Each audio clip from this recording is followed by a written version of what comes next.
Let me introduce to you one of our teachers to tell you about the continuum of military service that exists in the Viking village.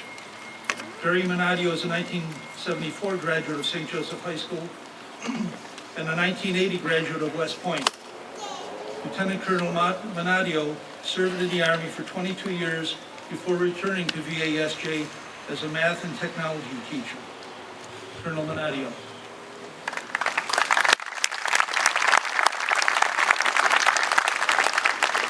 Thank you, Jim. I remember a few years ago, Jim said we need a monument. And that's okay. I have 100-something kids a day to teach. I'll help you any way I can. And he went off and did it. And I like to say I had nothing to do with this except listen to Jim. And Jim, it was your dedication to do this, and it's wonderful.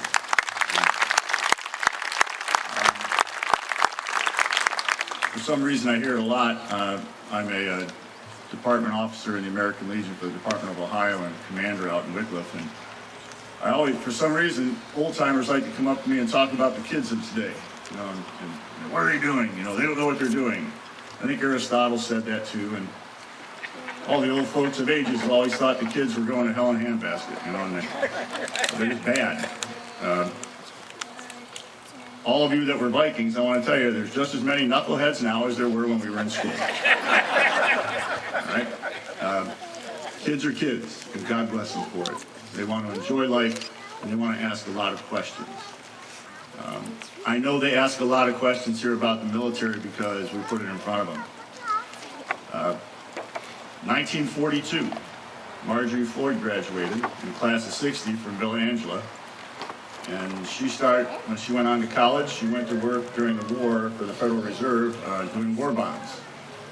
But she went in the Navy Reserve and served 26 years in the Navy Reserve as a nurse, watching all those that came back, fixing them up, putting them back together, getting their minds right and helping out.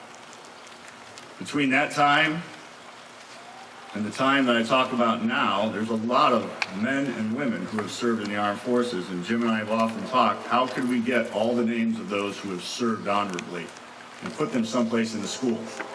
Well, the third floor in the foyer has all of the flags of all the services. We only have the 2 services of the fallen today. All those are on display on the third floor. You can come in at any time. And to show you the continuum, Liam is in the back. Liam, I want you to stand up. Liam just graduated. Liam came to me when he was a real teeny guy. He was really small when he was a freshman. Mr. Minadeo, we need a junior ROTC. I said, not going to happen. Just not going to happen. I tried. I said, but we need a color guard. He said, okay, let's go do it. We got to get all the flags. I said, that's going to cost us about $2,500. That young man went to the board one night, and in one night raised the money from the board members. So, Liam, you need to start raising money for the school now that you're freshly graduated.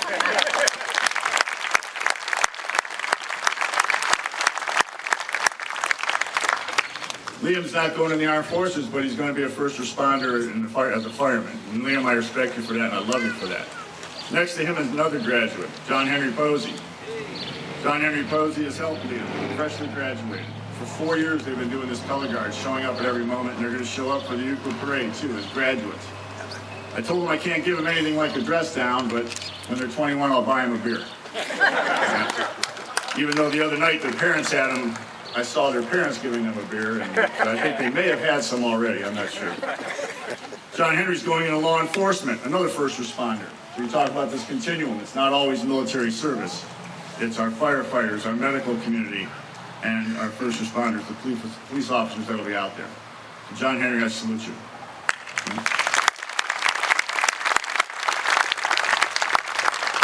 Recently we had, I got back here in 1999 after retiring from the Army, and wanted to teach.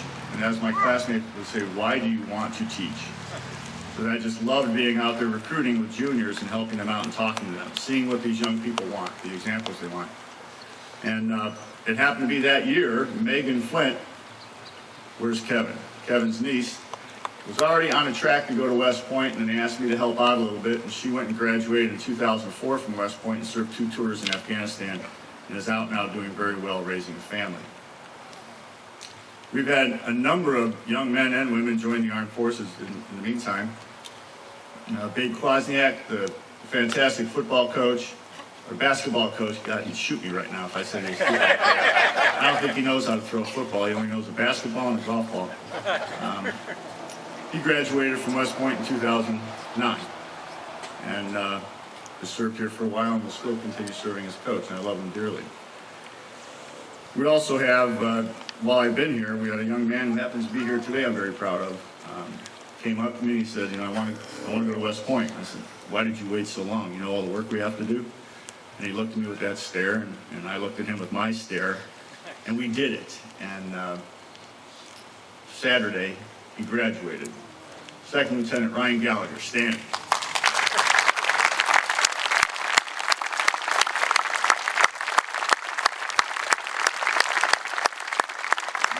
He's going to be an armor officer like I was for a little while until I figured out the best way to go is aviation and fly helicopters. So Ryan, we wish you the best, and we love you dearly, and our prayers will be with you through Viking Village. Now, it just so happens, Jacob Stauffer. Jacob, are you here? Jacob will be going into West Point this year as a freshman. So when I got the call from West Point that Jacob was accepted and going to get his appointment, on their breath and said, listen, the colors at West Point are black, gold, and gray.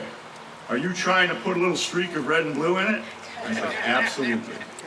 Absolutely. If we could have a Viking at the military academy becoming an officer in 4 years to lead other Vikings like those, we have those going in from the senior class. 2 are going to the Army National Guard. Is Greg or Brian here? I don't know if they came. Greg and Brian would go in the Ohio Army National Guard. Joe Martin will be going into the United States Marine Corps, and we have Josh Washington will be going into the Air Force. So every year we have those that continue what we started long ago, which is always there, but you may not hear it a lot. You may not hear it a lot. And they know what they're getting into because I tell them what someone told me when I went in the Army. There's 4 things you have to figure out. And I put it to them every day, those that have me in class. There's 4 things you must understand before you take this oath to defend the Constitution, not the country, the Constitution against all enemies, foreign and domestic, because it is that Constitution that will protect us, to give us our individual liberties. But you have to be willing to die for that, and I'll go, yes, I know. You need to be willing to kill someone else for that possibility. You need to think about that.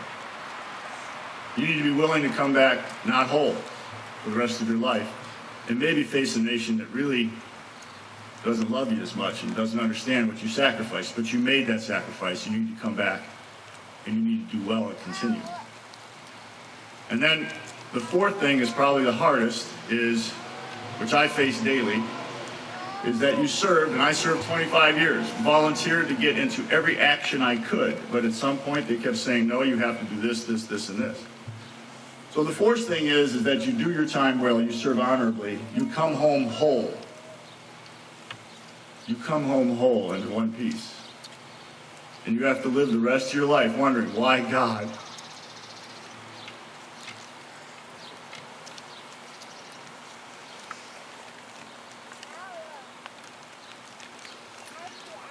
Why God let you come home, but your friends didn't?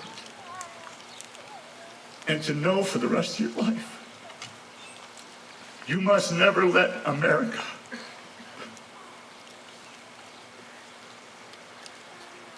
forget.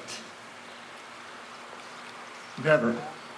And I put that to them, even when I recruit for West Point. The parents sit there, they have to leave the room when I say that, because it's so shocking to their system. But that's what our young men and women face. And we get quality young women and men from this school and around the country every day that join the armed forces. They're not being forced to go. They're not being drafted. They are volunteering to go defend the Constitution of the United States against all enemies, foreign and domestic, and to submit themselves to the civilian authority that we place above them to go do what they must do. And they've been doing that in a time of war since 1991. That young man knows he's not going to be in Chicago or St. Louis. He knows he's going to be ending up overseas. The 4 young men that I mentioned today know they will be ending up overseas. within a year after graduation. So the continuum is here, ladies and gentlemen. In the Viking community, I will attest to you that we place service in front of them every day. We place to serve their country, either in service or out of service in some way, and to do it with the solid faith in Jesus Christ as their Savior, as the Holy Spirit that lives with them and will guide them through the tough times in military service. And we all know we got there. We all know that in the foxhole there's no atheists. And what I tell them is, when those kids have to go, they're going to turn to you because they know your faith is good. They're going to know that you understand what it is you're doing and how to do it, and they will follow you.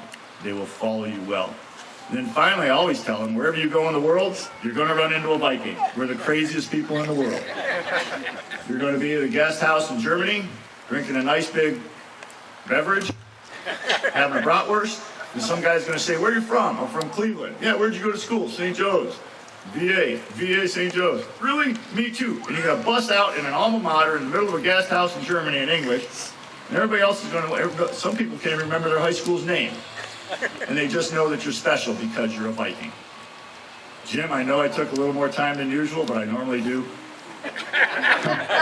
You knew that. But God bless all of you for doing this. It's going to be wonderful for the kids to see this. And I'm sure you've seen what we do. For 6 years now, we've been going to All Souls Cemetery and putting out over 3,000 flags. The kids volunteered to go do that. Bill went with us and he said, man, this is a lot of walking. I said, yeah, it is. But when you sat up on the hill by that cross, and these kids look at what they did, it blesses me to see a look on a child's face. The ominous look of what that means. Mr. Minadeo, all these people served in the military. Yes, and we probably missed a lot. But this is what you've done. So rest assured that we at VASJ, and as long as I'm living, that guy's living over there, Jim, and the others like Kevin and others in this school, service to country will be foremost in their mind. That's what they need to do. Gentlemen, come up here and hold the flags, please.